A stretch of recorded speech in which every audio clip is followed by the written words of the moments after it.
yellow. It is Tuga Tuesday's match. Again, we're back after the international FIFA break that nobody likes, nobody cares. Only a handful of people.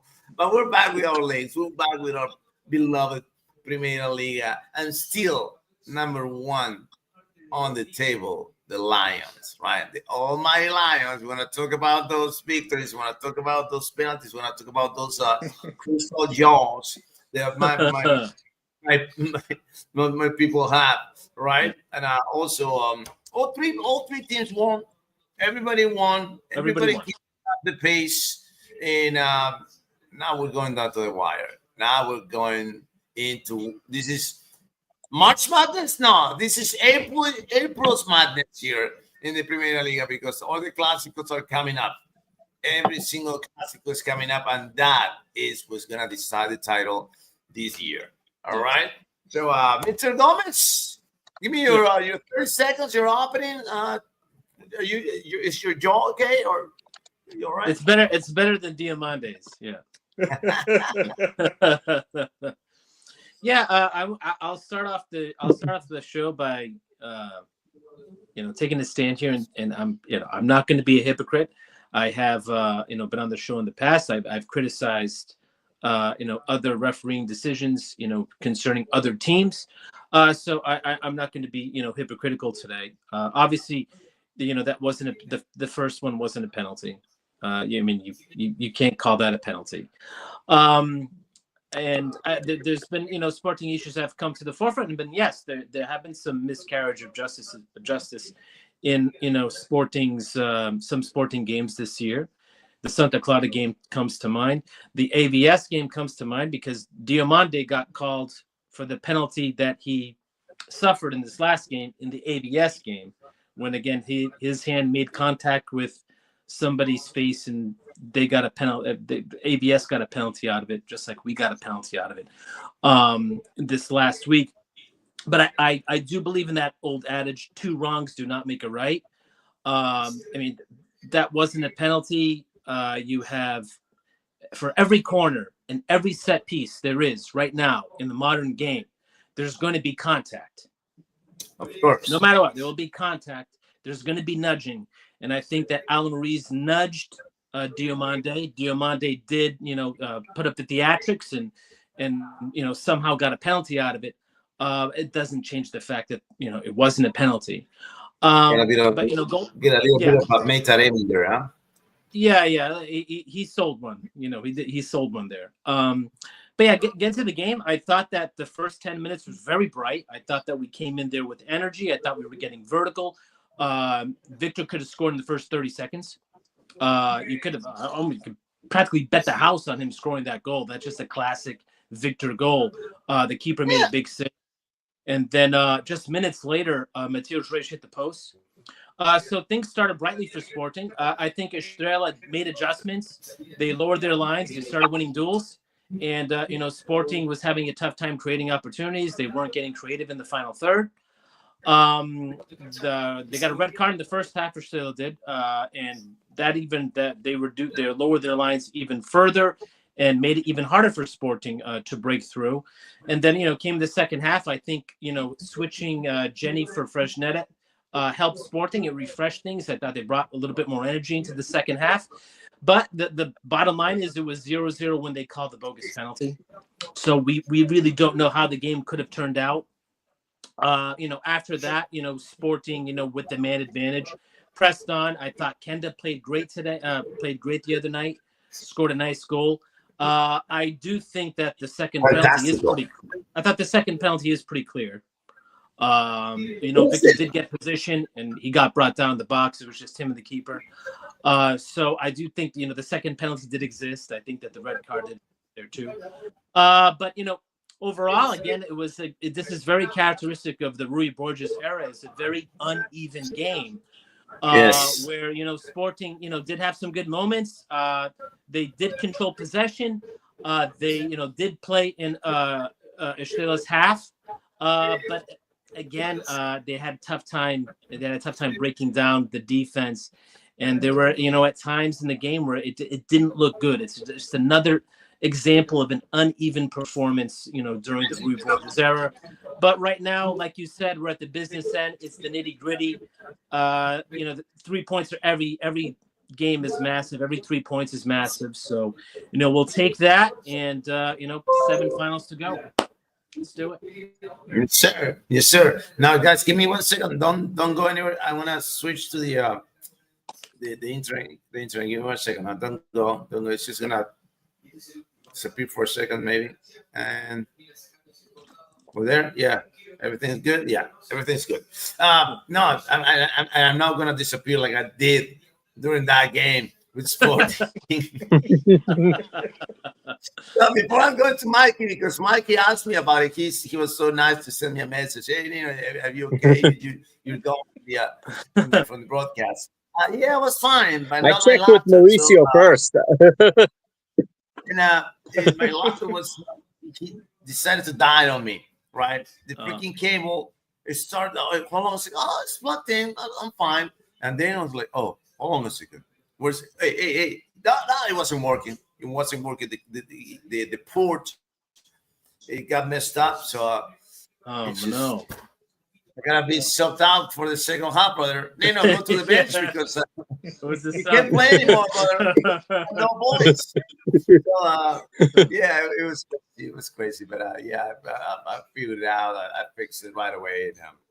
And, I came back to the next game again. I got scheduled for 7:30 or so, but I was back. Thank you, Mikey, for reaching out. So no love for what's up with that? No love for Vangelis Pavlidis. Why he was sitting on the bench for 70 minutes? Tell me that because at the end it didn't matter because he's going to play tomorrow. He sat for 70 minutes because he's going to play tomorrow. Yes, tomorrow's the most important game of the season. It's more important than Sunday right now. Because if tomorrow is not a win, Sunday it has so much less meaning. Okay, so that's why he had played just a couple days before for Greece, and he wasn't ready to go. I totally get it. Everyone not named Otamendi needs 48 hours. Otamendi can play on what is a Wednesday morning in Portugal, fly across the ocean, and put in a hell of a performance on a Friday night in Barcelos. So. But I understood the lineup. I understood Elijah's decisions. And can you guys hear me okay? Because on my screen, I'm pixelated and I'm moving slowly. But everyone can hear me all right? But we can hear you good. Yeah. Okay. All right. Yeah. After I'm done, maybe I'll get out and try to get back in. But so, I mean, Pavlidis was rested. I'm okay with that. I wished that Pavlidis would have taken the penalty at the end. I wish Angel would have handed it to him. But at the same time, going back on what Derek said, I also don't think that was a penalty. There was very little there. Okay. I know. But it brings to my bigger point to what is a penalty in this league. And when you watch the different leagues around the world, there's a different criteria as to what they're going to go to the monitor and overturn. In this league, they go to the monitor. Any contact whatsoever, they point to the spot. And they've set that precedent now. So if they stop calling it that way, it's not going to be fair also. So we're kind of in this, I think we're in this boat for the rest of the season where we're going to get, we're going to continue to get penalties. And we can point to the numbers for the number of penalties teams are getting, but the criteria, I think, is fairly even. If there's contact in the area, it's a penalty. But obviously, it's easy to say that with Benfica up 2-0 at the time and not in a 0-0 game. I'd be honest, I might feel differently if it was 0-0. But I think overall, it was a good performance from Benfica, especially coming back from an international break. Benfica don't typically play well in that first match back, especially when it falls on a Friday night. But now we catch up tomorrow. We finally play our round 27 match tomorrow, and hopefully can go into the weekend level on points, and we can have ourselves a race for the last 7 weeks. Yes, sir. Now the Dragons, right? The Dragons with their baby superpower dragon now. You're not relying on the bigger dragon in the nation, right? You're not relying on the biggest dragon in the nation, but you're relying on the baby face assassin that is Rodrigo Mora.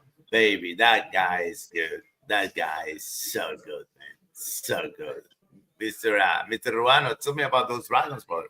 He's something. That goal that he had, that's a beautiful goal. What he had inside the box, just to do that little move, the cutback, and just the finish too. Yeah. But Porto got a really good win at a place where they've had some nightmares. And I'm talking about they had nightmares last year over there in East Studio. But I think and they were losing too. Yeah, they were losing right away again. And I think Anselmi played his strongest squad this game. That lineup that he put out there, I know the TV showed you Eustachio in the back, but that's not what they were playing. They were playing a 4-2-3-1. And I think that was the strongest lineup they put out there. Just to have Mora now, him and Samu up top, the connection that those two youngsters are starting to have and the trust they have each other, not only are they just playing good soccer, they're having fun. So now they're just mixing both having fun and playing good ball. And I think Anselmi now is finally starting to realize which guys I can plug in and where for the time being until I get my guys that I want to come in. I don't think they have the strongest bench right now. Porto does. I think he's still trying to figure out who to come in. Like Namasu wasn't even called up for this game. He wasn't even on the bench. And I know he played for Cameroon during the break and everything. I don't think that had anything to do with it. I think he wanted to see what Gold can do since he hadn't played in a long time, just to bring him in. It was odd. Yeah, it was odd. But I still think he's trying to fill out the bench. Like Franco came off the bench this game as well.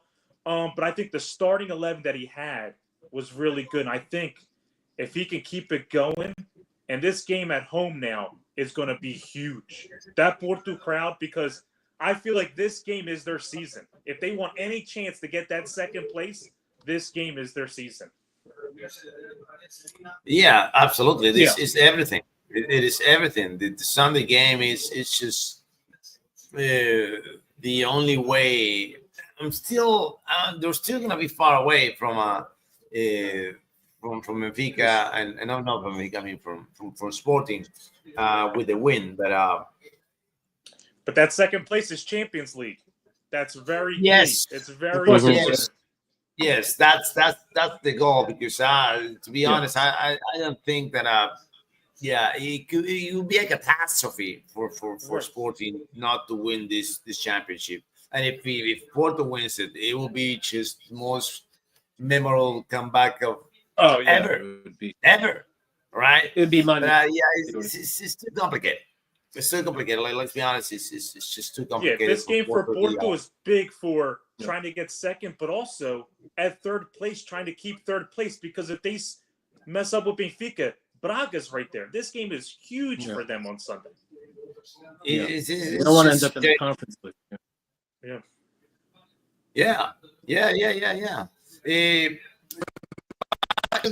Back to the Lions, right? Back to the Lions. So I was calling the game, 30 seconds in, all right, boom, I get a shot from Victor Jokic, boom, another shot. Man, 2 minutes in, this is gonna be a massacre. This is gonna be no. They just vanished for like freaking 30 minutes, man. It's true. 30 minutes disappear. Yeah. How is that possible, Derek? Why did it disappear for so long? All right. Yeah. I mean, I argue that after those first 10 minutes, they disappeared for the rest of the first half, and they played the last 15 minutes of the first half with a man advantage. But yeah, again, it just goes back to what we've seen in the Rui Borges era. It's just a very uneven team. Again, I think that the game was impacted by the fact that Morton had to serve a suspension. And again, every time Pat Morita goes to Japan, he comes back hurt. Every time, and this has to be either like the 5th or 6th injury this season alone, for Morita. So then you're forced to play with, you're forced to move DeBas into the midfield position. And, Felicimu, who, right now has no business being on the pitch. For Sporting. Ready, that's just not. That's just right now. At his point of his career, and his point in his journey, he's just not there yet. And here he is, playing, starting in the starting 11.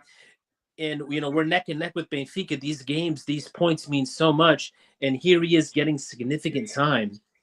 You're putting the team at peril, and it showed, because I do think that, with Yulman and Morita there, as opposed to, having DeBast and Felissimo there, it could have certainly been a different game. I do think, and the question, and there, at the beginning of the game, they were showing the guys on street clothes, right? Pochi, Danny, it's the laundry list. Nuno Santos, Pat, and Morty. Those Morton five starters, five starters watching the game from the stands. Yeah, and I think that's the number one reason why we're seeing these uneven performances. Is there are guys in there who have no business, being on the pitch. We've had to play with this guy. That's another example of a guy who shouldn't be on the pitch. So it's, health has been an issue. And you got to give Sporting credit. They've weathered this storm. They have, stayed neck and neck with Benfica, despite all these absences. But I was optimistic about getting Potts back, but that's still on pause. That's still on pause. It's not going to happen Thursday. It's not going to be there Thursday. Morita, who knows? And to be honest with you, when Morita comes back, how long is he going to last?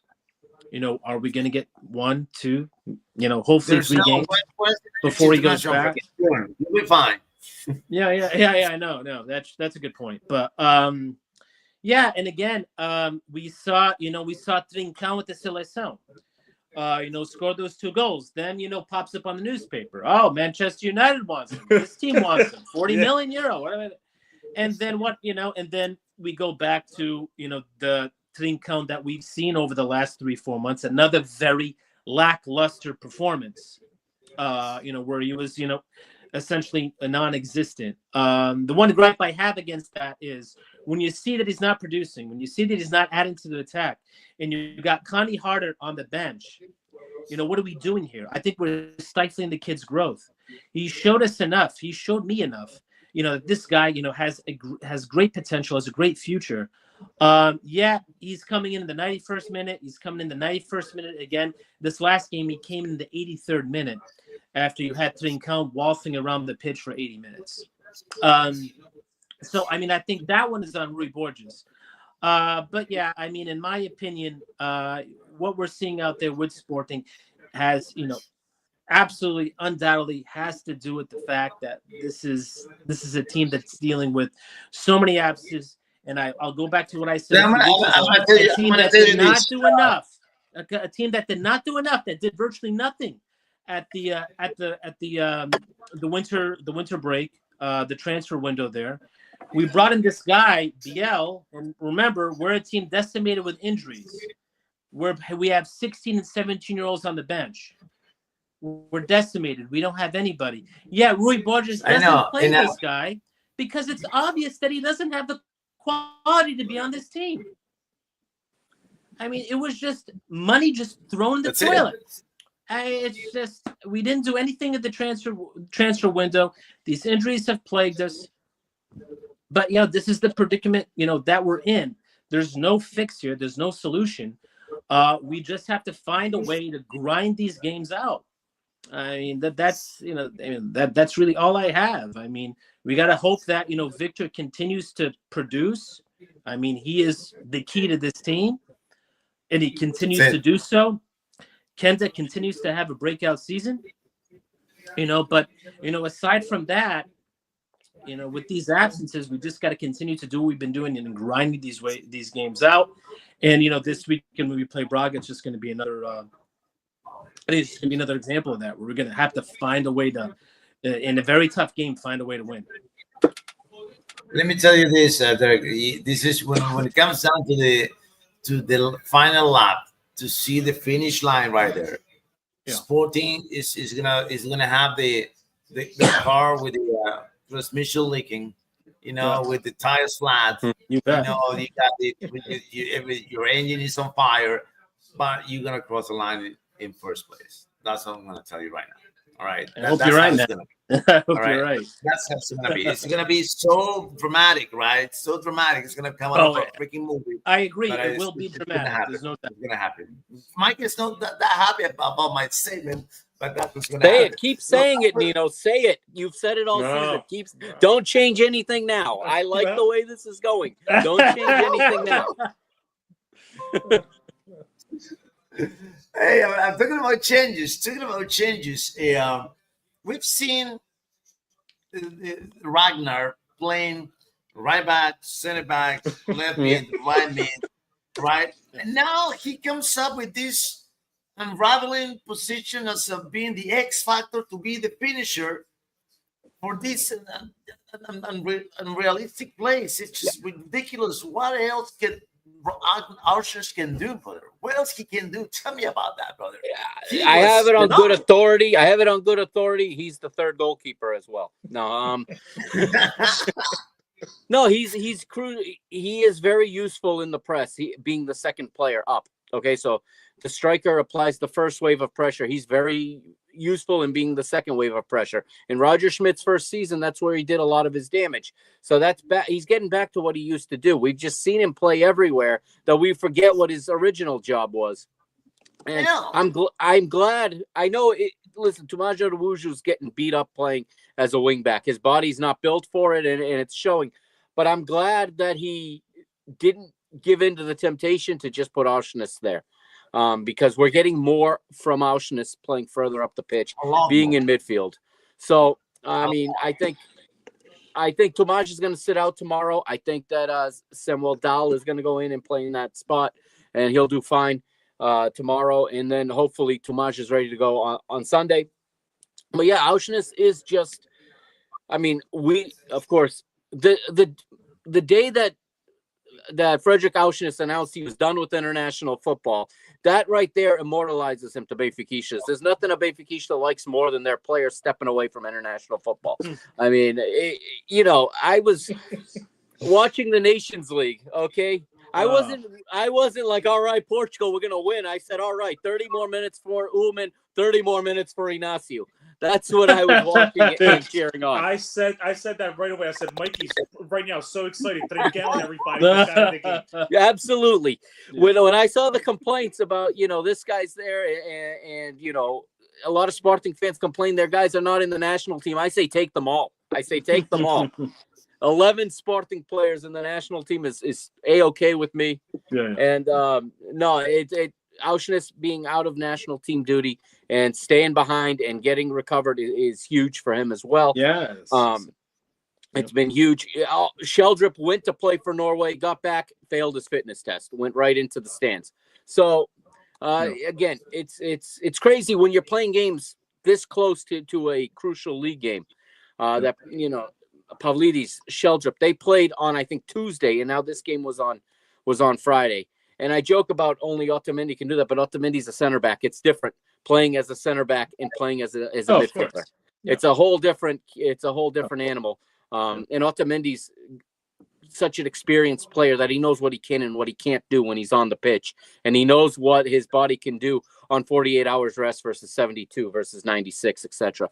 So it's been a great run as of late for Frederick Auschwitz. Even when he doesn't play well, he plays well, and he's been crucial. He's been absolutely crucial as we keep trying to plug and put guys into different spots as you have suspensions and injuries and fatigue working, and you can always count on Auschwitz for 90 minutes. It's huge to have a guy like that in the middle of the let me ask you this, because I don't recall a game where he was involved in so many finishes, right? Mm-hmm. You coming into the box at the perfect time with the perfect moment with the perfect pace to finish the play.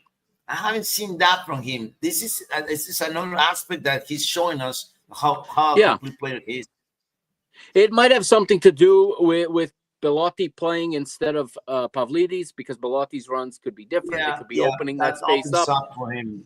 Maybe he was watching Frank Lampard videos the whole entire international break, because that's what Frank used to do, is just arrive late and get the shot. I'm sure Bruma's, if you look at Bruma's movements, that also opened because he didn't really stay on the wing. Bruma was in the middle. He was on the right. He was on the left. So the defense was having a hard time keeping track of where everybody was staying. They weren't playing a position per se. They were switching with each other a lot. There was a lot of fluidity in Benfica's attack, and I think Auschwitz, just being the brain of the midfield, really just sees where the spots are and he goes there. I think it's a lot of that. He has really good vision. He's a very cerebral player, uses his mind a lot. And I think he just sees where the holes were, and he found himself there. And the wide players found him. So, he logged his kilometers in this one. No doubt, he got on the end of a lot of balls. And I hope that this is what we keep seeing from him going forward. And again, every match is the final now, but only if you win the next one. So really, it's one final at a time. It's not 8 finals; it's one. And if you win, you advance. I know, and now Mauricio, I was going now to the Dragons, right?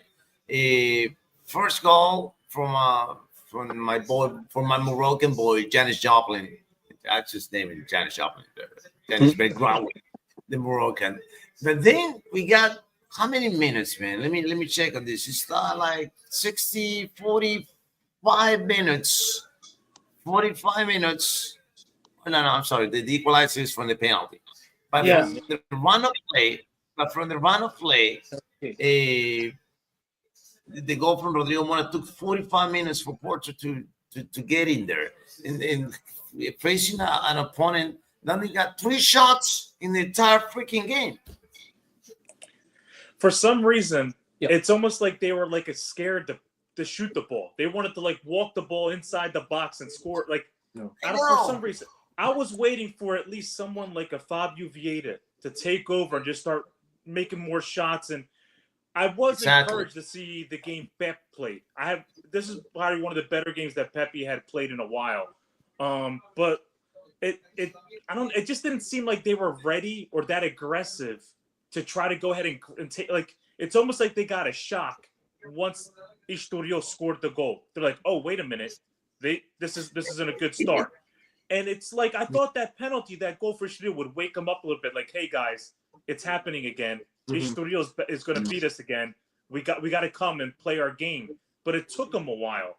But it almost felt like they were just sleepwalking. And Samu, I expected more from Samu. I expected more from Vieira, those guys, to carry the team, especially Vieira. Because I always said, if Anselmi comes and he can get Vieira to play the game that he can play, people should be worried. Because he's a quality player. And if you can get that quality out of him to complement Mora with the talent that he has in that midfield and that creativity, it's good. It would be scary. So, yeah, it was a little slow at first. But I feel like once they got the lead, that second half, they came out a lot better. And Mora got that great goal. I think they played a way more better second half than they did the first half. And now we're going to do the... Mikey, you're going to do the preview with Matt on Friday? Yes, right? Yeah, I am going to do it, yep. Okay. So I'm going to throw this little thing for that preview right now. If Rodrigo Mora, Fabio Vieira, and Pepe are on the same page, firing on all the cylinders, is going to be a really tough game for Benfica. But only those 3 connecting. If they're connecting, it's going to be a great game for Porto. If they're not, I think it could go both ways, right? Either Porto makes a statement victory, or you guys running over the Dragons. That's the 2 ways that I see this game happening on Sunday. We'll see. But that's just a thought out there I think Friday. Benfica could play against 11 construction cones at the Dragão, and it'll be difficult. At the Dragão, it's going to be. At the Dragão, it's always tough. It doesn't matter what they put out there. It doesn't matter. You're right. Yeah. All right. I like that. I like that attitude because you know how tough it is to play there. We're gonna bring Mr. Gomez. So,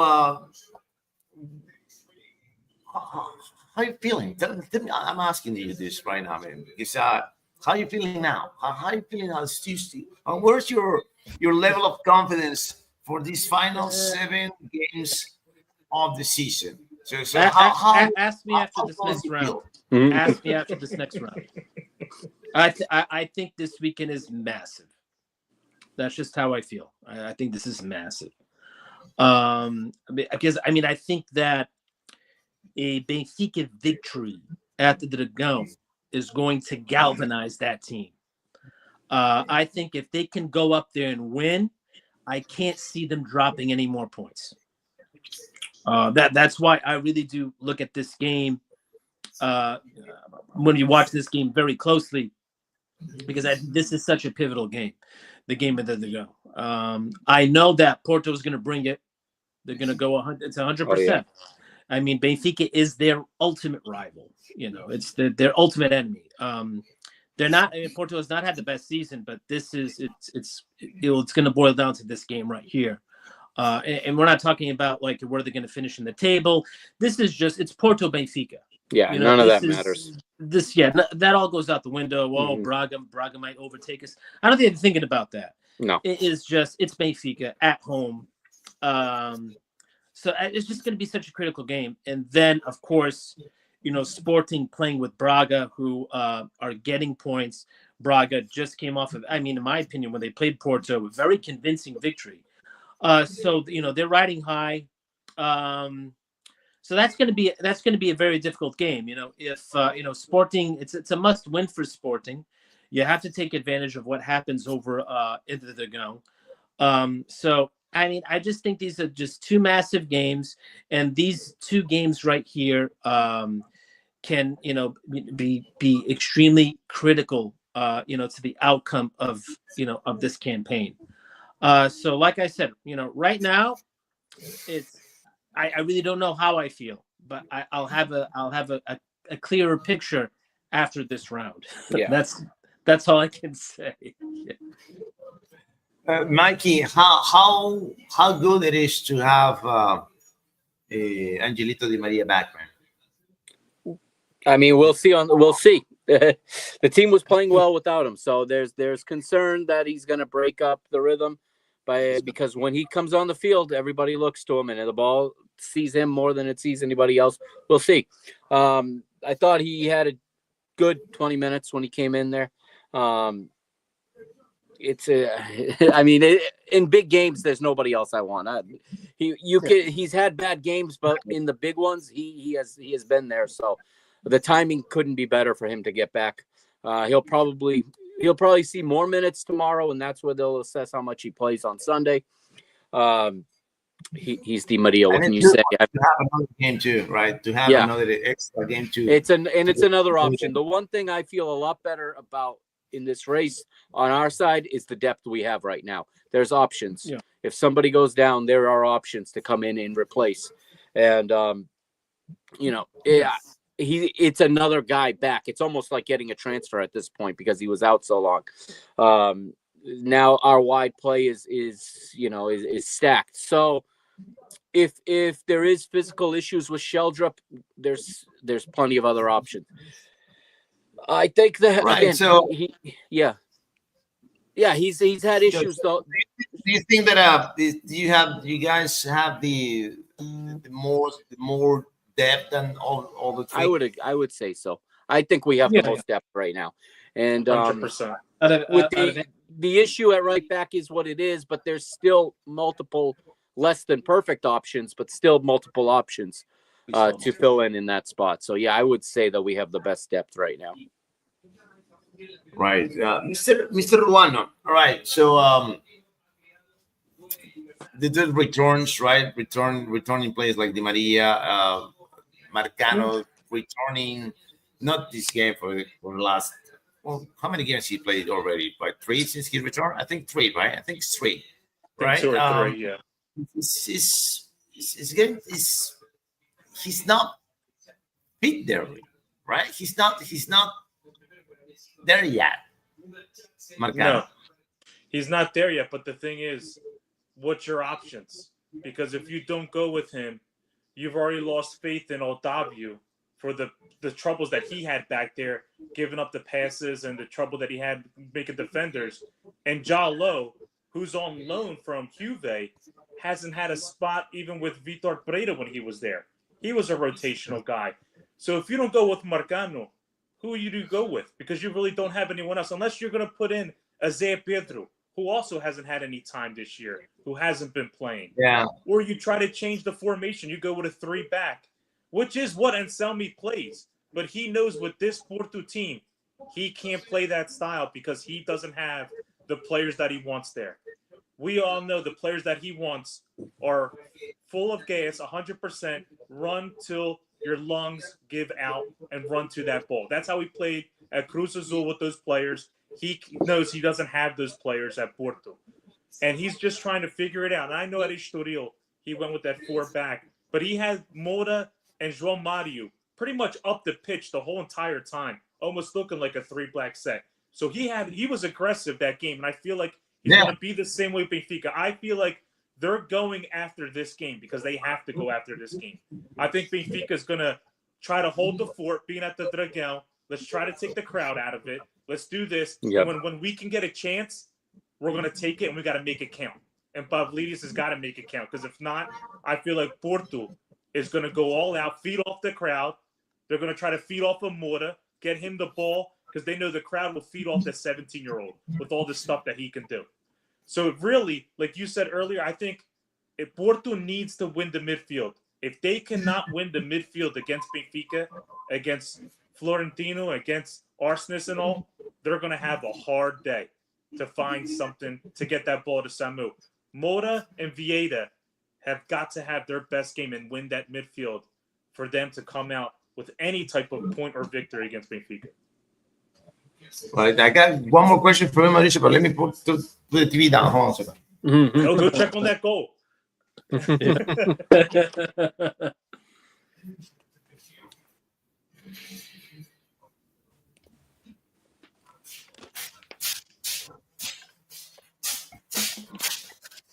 Oh, shit. What?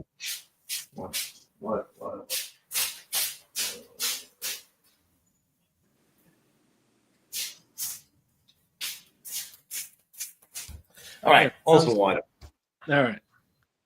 Also water. And plus I was hearing the game. I was like, it's not a good game. It's just fucking. I mean, it's not even my team. We play some more now. But I just wanted to keep it. Yeah, okay. If they score, I'll figure it out later. Anyway, Martin Anselmi, arriving to Portugal in a situation that is far from being ideal. Far from being Yes. Leaving in the middle of the night. landing, it's like, all right, kid, go fix this. Go fix it. I only have a wrench. I don't care, brother. You just go there and fix it. And the guy he's managing. Yeah, it's unfair. Yeah, managing the way to figure it out, the players, figure it out, the system, figure it out when he needs to be more aggressive, when he needs to be more conservative. And for me, since how many games he got? I think it's like 10 games. I think it's 10 games already. And that's the perfect sample for me to come up with a statement about a player or a coach. 10 games is a sample for me that is big enough to see, all right, this guy works or this guy doesn't work. And for me, Anselmi works for Porto. He's gonna only get better with time. What do you say about that, Mauricio? No, I agree with you. I've seen him with his team with Cruz Azul. I've seen his tactics, the way that he coaches and everything. He's a good coach. He knew once he got here, you saw the passion he was showing on the sidelines. He knew when I got here, the first thing I got to do, I got to win the crowd.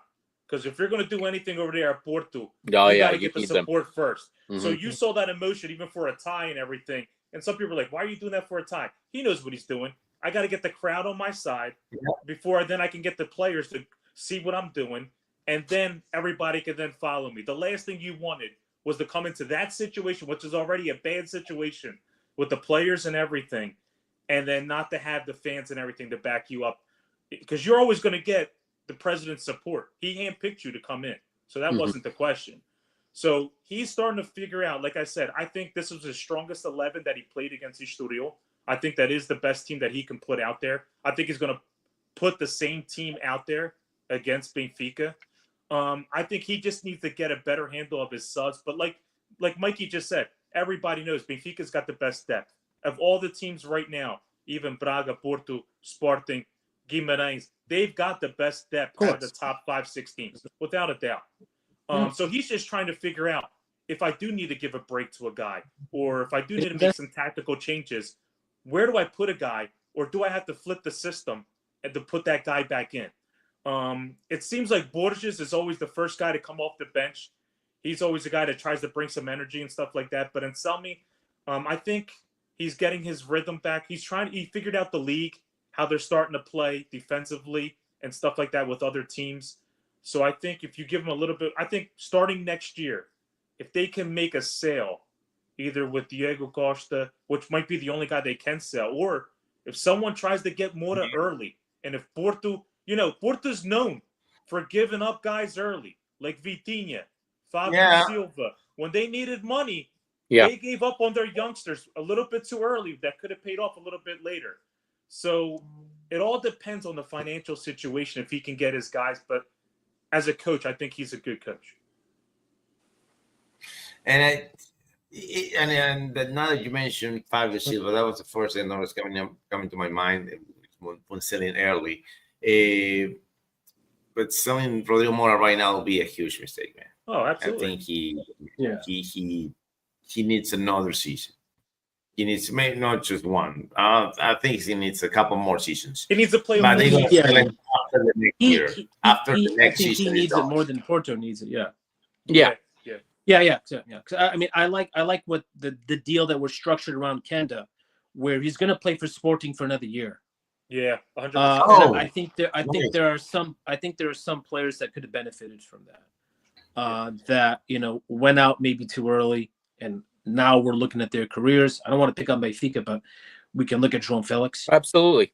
Oh yeah. We can look at Renato Sanchez. These guys could have benefited from staying with Benfica for another season or two. For their careers, as opposed to being thrust in the spotlight prematurely.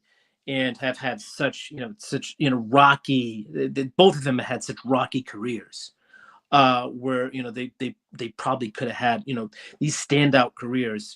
If they had an opportunity to mature a little bit more, in the Portuguese league. But yeah, or they could have been exposed in the Portuguese league. Who knows? Yeah, that's true too. That's absolutely true too. You never know. That's absolutely true too. We don't know that. I've seen a lot of sizes, inflated cost.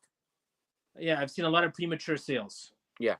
That and they usually don't pan out. I mean, even Fabio Silva hasn't had the greatest career. He's been bouncing around. Absolutely. Yeah, that was terrible. And he said it. Yeah. He said in the players review, and he said I shouldn't been gone. I shouldn't been sold. Yeah, you shouldn't have been sold.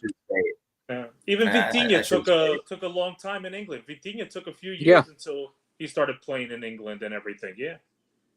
And Fabio. No. I mean, Fabio Vieira didn't have a great. He's talking about Fabio. Yeah. He didn't do too well. I was thinking Vitinha. No, Vitinha's rolling. Vitinha's at PSG and he's been doing well, but I mean, Fabio Vieira did not look good in England. I thought it was very bizarre that they went and got a guy like that. It just looked at physically he wasn't going to do it in the Premier League. I mean, it was obvious. But Arsenal went and invested all that money. It's an embarrassment of riches. They got so much money to spend that they don't even look at it like a risk. They don't feel it. Throw it. They don't feel it. Yeah. Stop the car, brother. Right. Stop the car. Right. Jesus, man.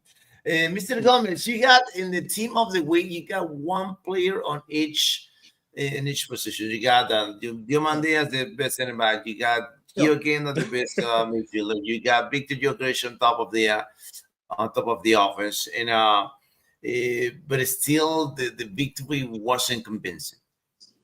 No, I agree with you.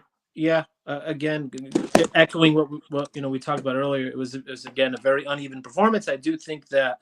Estrela when Sporting, came out strong, Estrella did, lower their lines, and then when they went down to 10 men, they lowered the lines even more. Oh, yeah. So they didn't test the defense at all. They didn't have a single shot on target. I do think, Ruiz, so we didn't have to play with a goalie. There wasn't a shot on target. So the defense was pretty stable. With Gonçalo Inácio and Diomande. But I mean, what the biggest concern was, our inability to create opportunities, to be creative in the final third. So I mean, Yes. I do think it has to go Yes. to one. You didn't get, Fresneda, I thought he started brightly, but then, he faded. I thought Jenny came in there and played better. Same thing with Mateus Reis. Again, he started out good, but then he faded. So you really weren't getting that support from the wing backs. And then there's the lack of creativity in the midfield, because, De Bast is still he's a natural center back. And he's been thrust into this spot out of necessity. And like I said, this Felissimo, he has no place in the first division. Never mind playing for Sporting. This is all impacting our performance, obviously. But he's there, brother. He's there. He's there. I know, and I know there was a question earlier. Who else would you play in the midfield? There's nobody else. I mean, this has a lot to do. This has a lot to do with the presidency. This has a lot to do with Varandas. This has a lot to do with the board of directors. Because at the beginning of the season, we did have 5 viable players in the midfield, and you can even make the argument for Port to be the 6th viable member of that midfield. You had you had Morton, you had Morita, you had Dani Bergança, you had Azugo, you had Mateus Fernandes, and you had Port, who could fill in there as a 6th midfielder. I think that we probably thought we had a surplus, so we went and loaned out Azugo, who ended up playing really well in La Liga, is now going to Chelsea. When you loan that guy out, it was absolutely stupid. I can't call it a business decision. It was a bad, sporting decision, selling Mateus Fernandes, because now at that point you have a thin midfield. When you sell Mateus Fernandes to Southampton, so now you're hoping that Morita and Bergança can stay at full health, when both of them have a track record of being unhealthy, of getting injured, and that is exactly what happened this year. So in light of that, the fact that we did qualify for the knockout, when we qualified for the knockout stage of the Champions League, I'm like, okay, here's an infusion of cash. Now we're going to go and invest in the midfield. What do? We bring in Biel. And I'm still trying to figure this guy out. I'm still trying to figure out why this guy's here. I know. I don't think there's ever going to be an answer to that. So we didn't address this, gaping hole in the midfield. And now we have to live with it. And that's it. That's it. And this is what it's just going to be uneven performances the rest of the way, man. He's right. It is what it is. The comment is right. Exactly, you're absolutely right. It's very hard to create chances. When you have a center back. You have a center back in the midfield, and you have an 18-year-old who has no business playing in the first division. Yeah, that's why. Not talking about chances. We're gonna have to live with these uneven performances the rest of the way out. It just, it is what it is. It is what it is. It's what you have. Yeah. You gotta deal with it. You gotta make what you have work. Again, we can point to Amorim leaving as the number one reason why we might not win this title. But I do think Varandas is a very, very close second. I think we have to hang a lot of the blame on him. If this doesn't end up the way we want it to, in my opinion. And that's just how I feel about it. No whining, Gomez. No whining. Don't tell me about Amorim now. 27 rounds into the competition and you're still leading. So don't bring Amorim to the table right now. I'm not going to take that from you right now. I still believe. Mikey, so talking about chances that Mr. Gomez is complaining and crying that they're not creating on their team, even though they have the toughest goal scorer in the planet. 18 shots from Benfica above the average of the season and coming from multiple shooters. Is this that what you're looking for? Is this what you're looking for next Sunday? So a little bit of a preview. Yeah, I'd rather have 4 guys that might score rather than putting all my focus on one. I mean, I'm looking at it now too. I'm pulling up the stats to see how many of those were on shot. Let's see. So yeah, 18 total shots, 7 on target. That's a high number. So yeah, that is high. It is high. If we get 4 or 5 on target on, and I'm not looking past tomorrow. You keep going to Sunday. We haven't played this round yet. We have not played this round yet. Sorry, I forgot about tomorrow. I want the same thing tomorrow. Okay, tomorrow Keep is more about important Sunday, than Sunday. What? Yeah, tomorrow is more keep important than talking Sunday. about Sunday. Otherwise, Sunday's a friendly game. If we don't get the 3 points tomorrow, then we're battling for second place. So, yes, I want to see them continue to get those shots on target.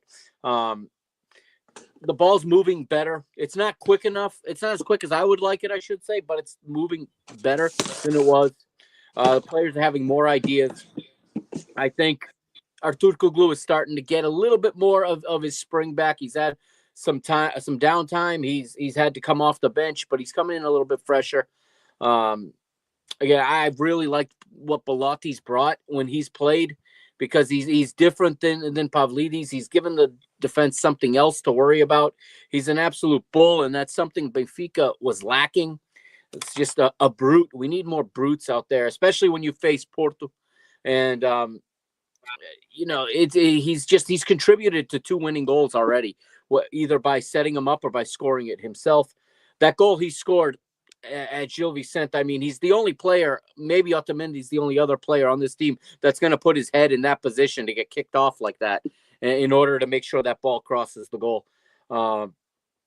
It is, yes, Ferenc at home, really. Every match counts. Every single match is a final, okay? Here's the thing. If Benfica win tomorrow, we can get away with a draw on Sunday and still have our own destiny in our hands and still just win out from there on. That's huge. Psychologically, that's huge. So once that hurdle is overpassed, then we can worry about Sunday. You never look ahead because that is when you slip up. Every time teams look ahead to the game after is when they slip up. And tomorrow's more important right now. And then we're all at 27 matches, and we'll see what the table says at that time. Exactly. And you know what? It throws me off? It's like, why do we have a game tomorrow? Why is like, because I don't have it. We don't have it on Gold TV. It's not gonna be on Gold TV. Wow. And like, what's going on with this game? Because we have 5 games. We have 5 games a week from the Primera Liga, and this one is not. It was like, is this a Taza game? What kind of game? I forgot about it. I totally forgot about it. Because the Gil Vicente game was moved. Yep. Yeah. And I was like, wait a second. And then, okay, that's the game that is pending. So, all right. It makes sense now. Mr. Ruano, Mr. Mauricio Ruano. What do you expect for? Listen, I know we're not talking. I can't help it, brother. I can't help it. I can talk about the Sunday game with the Porto guys. All right, I want to talk about the Sunday game with Porto. How do you see Porto coming into the weekend, brother?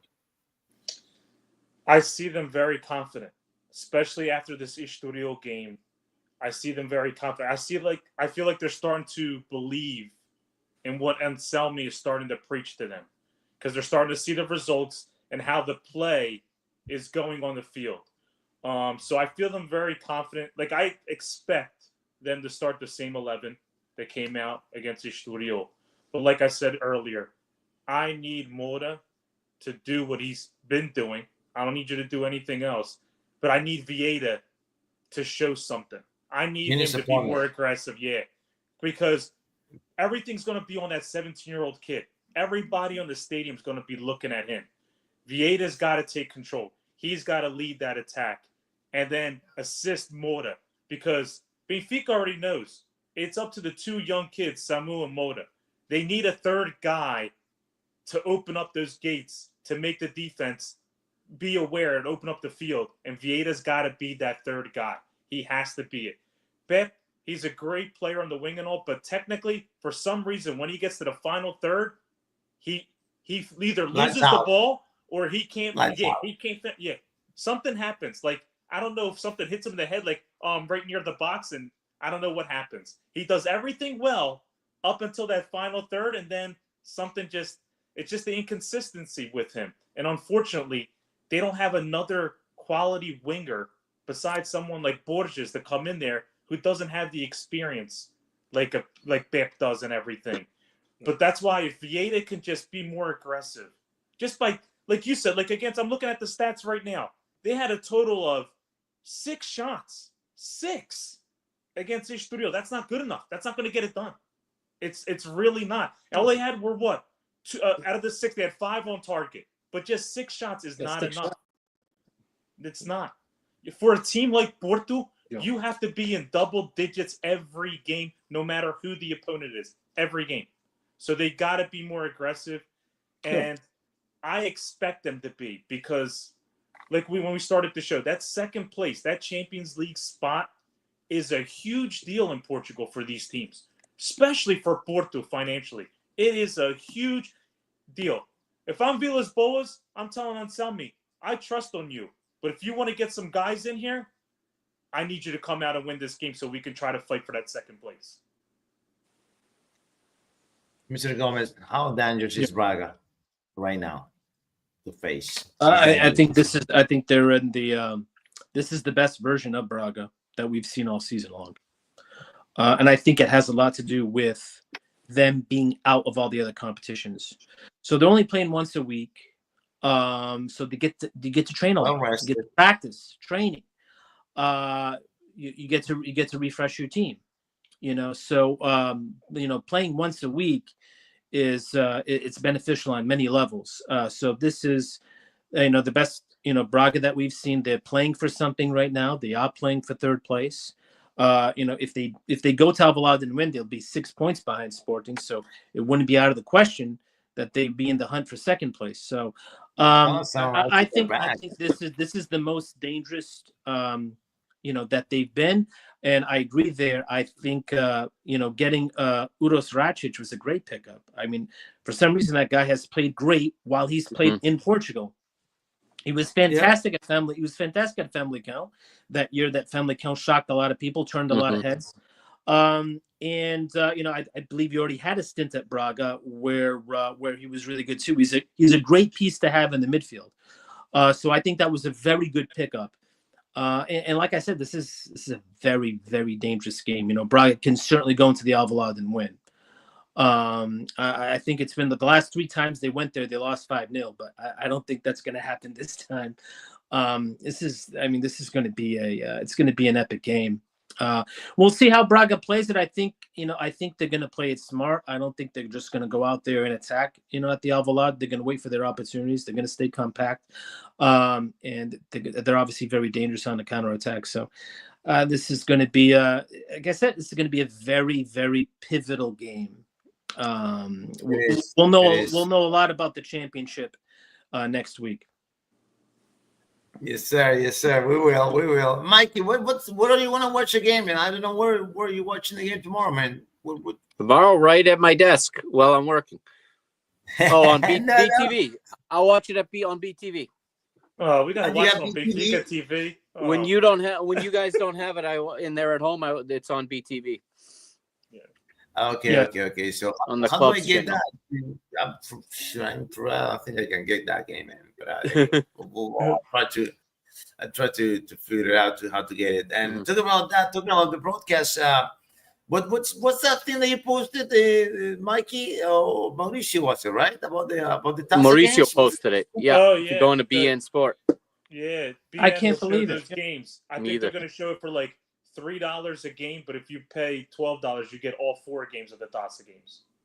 Oh, so it's going on their Oh. pay-per-view. It's on tier. their pay-per-view. Oh, it's on Got the it. pay-per-view. I see. All right.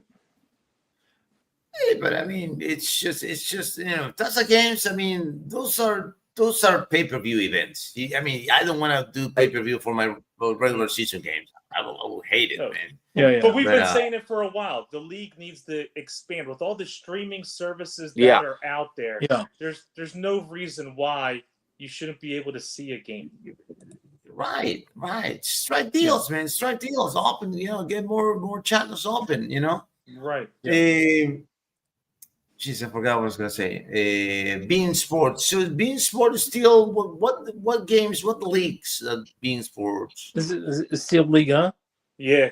Yeah, French League, Africa Cup of Turkish League, Nations, Copa Libertadores. the Turkish League. They got the Turkish League. Yeah. So they don't have big leagues, do they? Right? Not anymore. Until La Liga left. No. Yeah, No. they had Liga at one point. Now it's ESPN. The French Yeah. League is their biggest client. Yeah. And guys, what's that? You tune into this channel? What's this channel? DAZN, DAZN. The Zone. The Zone. Zone. Yeah. The Zone, right? Yeah. How's that channel? Is that? Do they have a big league still or not? Depends what country you're in. Yeah. Because they Oh. have separate deals with each country. Yeah. We don't see a lot of it here in the US, the No. Zone, other than what they put on YouTube. I think all the big leagues are pretty much covered. Yeah. Yeah. Yeah. I mean, NBC Sports has the Premier League, and then Mhm. ESPN has the Bundesliga, and they have La Liga, and then BN The Sports. CBS Golazo. CBS has Serie Yeah. A. Yeah. In the Champions CBS has League. Serie A, and then the French league is covered by BN Sports. So Yeah. all the big leagues are covered. Okay. I just wanted Yeah. to know how that works. Yeah, on the States because I'm here in Peru, so I only got the ESPN and that's it, brother. That's all I have here. and Go TV. All right, yes, guys, let's go for the freaking predictions. Start with the predictions. Mikey, go for it, Yep. brother. All right. Benfica Farense. Let's start with tomorrow game. Let's start with tomorrow game. Yeah. All right, guys. It's What do you think? important tomorrow. Mikey, you go last. Okay. Mikey. Okay. Ruano, what do you got on tomorrow's game? Come on, it's Farias. I'm gonna go Benfica 3-0. The Gomez? I agree. 3-0. I'm thinking 3-0 also. Similar to this past game. I'm gonna say 4-1. Yeah. 4-1 Benfica. That's how it's gonna go. Friday. All right, now let's Friday. to the Friday. ADS Estoril. Holy crap. Sturil, 2-0. Mikey? 0-0. No. Ooh. Gomez? I'll go 1-1. 1-1. Okay. Ruano? I'll go Estoril 2-0. But hold on a second. We got one more prediction for tomorrow. What? 2-1-5. Yeah. Maybe. That's it. All right, guys. What's next, Mikey? Aroca Famalicão. Saturday. Aroca Family Count. All right. It's not a bad game. 1-1. I said 1-1 pretty that good. one. Yeah. Gomez? I'm gonna go 2-2. It's gonna be a good game. Fun game to watch, I think. Yeah, me too, man. Yeah. Ruano? I like Derek's 2-2. All right. Mikey? I'll go 2-1 Aroca. 1 Aroca. Hey, hold on a second. Look at what this guy is saying. Hold on a second. Look at they saying he's signing with Benfica for next season. I don't Says know. you heard it there first. That's the first I hear. Sure. Yeah. Yeah, it's the All right. first time. Okay. The first I heard that All right. too. Yeah, Perhaps. Okay. It's Thank you for that, Elizil's brother. moped, so he's got to be right. I mean, he's Elizil's moped, so. Still, yeah. Rui and I hung out with Elizil, so All right. Oh, that's nice. So- That's cool. it's a sign. Mike, what's next? Vitória Santa Clara Man, in Guimarães. in Guimarães. 2-1 Victoria. 2-1 Victoria. Derek? I'm going to go with you, Dino. 2-1 Victoria. Ruano? I'm going to go 2-0 Vitoria. 2-0 Victoria. Mikey? I'll go 2-2. That's Vitoria seems to like to draw. I always I pick them, know. and then they always draw. I know. I'll go with the draw this time. 2-2. 2-2. Oh, man, lots of goals. Lots of goals. I like it. What's the next, Mikey? Sunday. Gil Vicente Moreirense. You know what I'm gonna say. So I'm gonna go with Gomez. I'm going to go Gomez. 1-1. 1-1. Yeah, Gil Vicente Moreirense. Mauricio? I'm going to go 2-1 Moreirense. Why? You nuts? Yeah. Sorry, Nino. Yeah, Moreirense 2-1. But they're playing in Barcelos, right? Yeah, so. Lately, Lately, come on, Julissa. They can save from relegation, brothers. that's Save it. from I relegation. mean, Come on, give me a victory at home, 2-1. they shouldn't be in a relegation battle, but here they are. Nope. I know. Yeah, you're right. 2-1 Moreirense. Yeah, they shouldn't be in a relegation battle. They 2-1 shouldn't. Jill. 2-1 Jill. But they like to fire I coaches. wanna promote my Now they must reap what they sow. so I can get a Kenneth Fujimoto jersey from Gil Vicente. Throw that out there, guys. Okay. Nice and early in the day. 3:30 kickoff in Madeira. Oh, 2:30, I think, right? It's only 4 hours to Madeira. Nacional, Estrela, all day for the fog to clear. So. Nacional and who? Nacional. You know. So Estrela Amadora. Oh, Estrella, right? 1-0 Nacional. 1-0 Nacional on that one. Gomez? I'm going to agree with you again. 1-0 Nacional. No, man. Look at this, man. Look at this. We're We're, connected. we're, We're connected. we're in agreement this Ruano? week. Ruano? I agree, too. I think 1-0 Nacional. Yeah. Okay, well, what's going on, brother? Mikey? I'll say 3-1 Nacional. Oh, right, man. I like that. We got next. The Clásico. Porto Benfica. Oh, man, what are you going to say? You want to go first, Mauricio? You go first, Mauricio. I think it's going to end 1-1. Gomez? It's going to be Porto 1, Benfica 2. 1-2 is Mike? what I got. 1-2 is my gut feeling. I think so. I think so. It's going to be a war, but it's going to be 1-2. Yeah. It's going to be a late drama, man. Late drama. Angelito Di Maria from outside the box. My God, 2-1, minute 94. I call it. I hope not. I can't survive that. Energy. I mean, energy is going to play a critical role. In this Look, what did he press? Because I don't know, bro. Because I don't know what to say. Massive game. Yeah. Why? The deep breaths are superstition. That's why. Don't want to be too It's a good confident. game. Yeah. All right. What day might be? Monday. Is that another Perez game on Sunday or Casabia. just on the Monday game? No, that's it on Sunday, and then 3 games on Monday. Monday Night Football. Yeah. 3 games on Yeah, Monday. Perez Casabia is up first. Parece que Zapia. 1-1. 1-1. Gomez? Nino, I'm going to agree with you What? again. 1-1. That's the number This is that popped the in my first head. time ever, man. This is the first time ever that we agree on so many things, so many games. Mauricio? You're in tune tonight. We're in sync. I'm going to go Gazapia 2-1. Zapia 2-1. All right. Mikey? Yeah, Casapia 2-1. That was my thought too. All right. You know what? Talking about Casapia, guys, Galarrazal, he should be sold. I think they're going to He's sell good him enough. right. Yeah.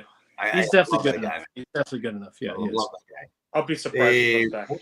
Yeah, he's good enough. There's no doubt. All right. Mikey?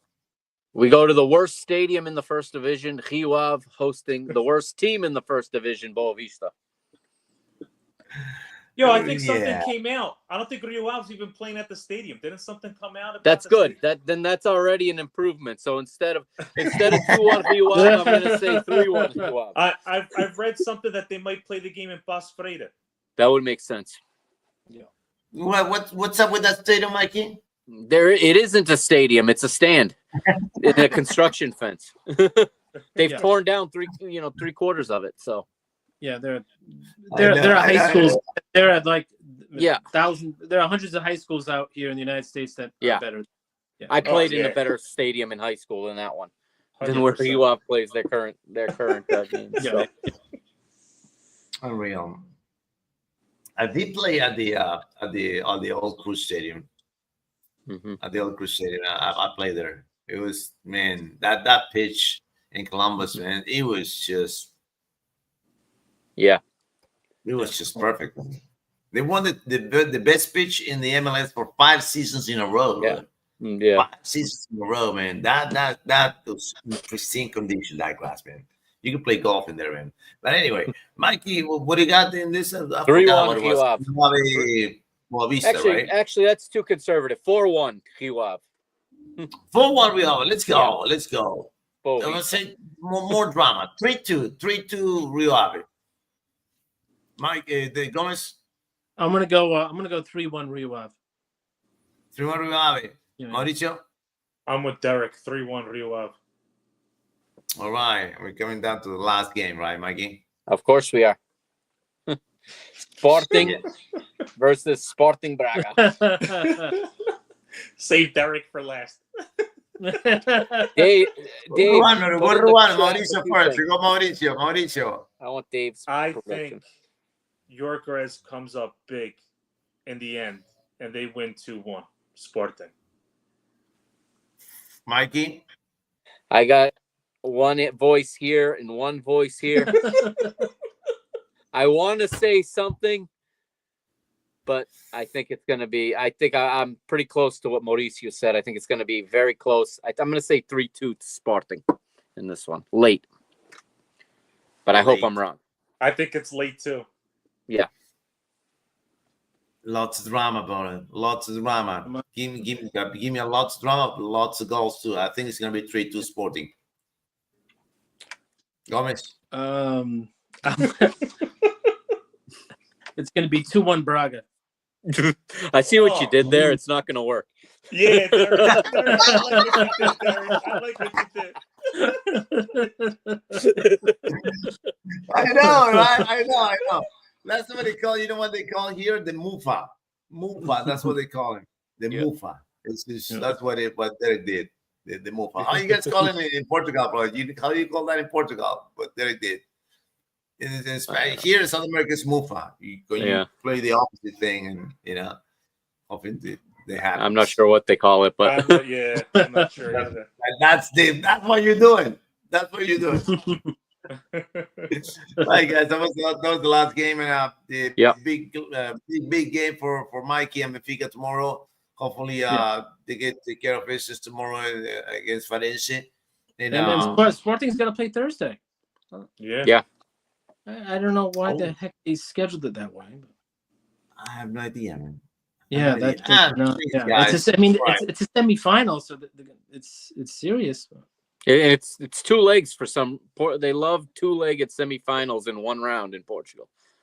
So this is also I feel a lot better about Benfica playing Tirsense twice than Sporting playing. Mikey, did they say where that game is at? Is it at their stadium? It's at Barcelos. Barcelos? Yeah. Okay. First leg will be in Barcelos next Wednesday, I think. Guys, tomorrow night, I need you to send your prayers and your thoughts and your good vibes and everything, because my Universidad de Deportes plays tomorrow night versus River Plate. Sold out. 80,000 people. Nice. 80,000 people at the stadium tomorrow night. And we're going to kick off this freaking Copa Libertadores with a bang, brother. So it's been too long since we just... It's been too long, man. So hopefully we we got a good start tomorrow, man. And Do you want us now, to check in? Do you want us to check in on you tomorrow just to make sure Yeah. you're okay? please do. Please do, because this time I'll be probably, I don't know, man. I don't know. My mom is coming to watch a game with me here. Okay, Me and my- you all got three That's support. good. together gonna In watch case the something game happens, that's good. here, so it's gonna be special, man. It's gonna be special. So, all right, guys. We'll see you next Tuesday. All right, This guys. was Tuesday Tuesdays. Big round. Ruano Gomez, All right, see you Mike, guys. and See you guys. myself See you guys. saying goodbye and good luck. Bye bye. All Good right. night, See you guys. Bye-bye. See you guys.